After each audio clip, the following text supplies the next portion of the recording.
అయ్యో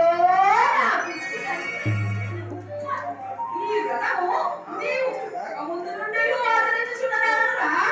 ఒకనాడు మీ తండ్రి గారైన భీమసేన మహారాజు గారు నన్ను తన ఒడిలో కూర్చుంటున్నాడు. ముద్దులాడి నా మోహనాంగి కుసుమ కోమలాంగి నీకు నారాయణ మహామంత్రం ఉపదేశించును. సంవత్సరం ఒకనాడు ఏకాదశి నాడు ఈ వ్రతం ఆచరించి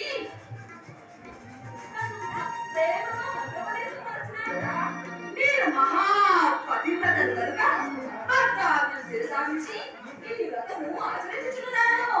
మరి రావణుడిని పూజింపమని కూడా నా తండ్రి చెప్పినాడా?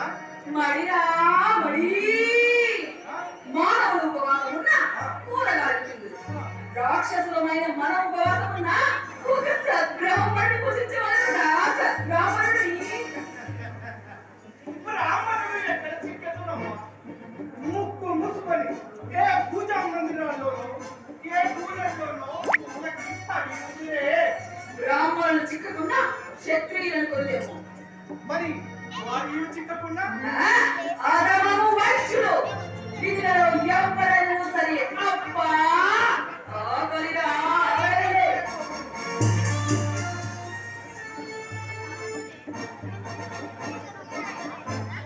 ఏంద్రా సందేహించుచున్నవాడవు? ఒక్క బ్రాహ్మణుడితో నీ ఆకలి తీరునా అని సందేహం కలుగుతున్నదే. ఒక్కడు చిక్కిన కోటి యజ్ఞములు చేసినంత ఫలమురా ఒక సద్బ్రాహ్మణుని పూజించి దిక్కులు ప్రక్కటెళ్ళినట్లు పేర్చితే నా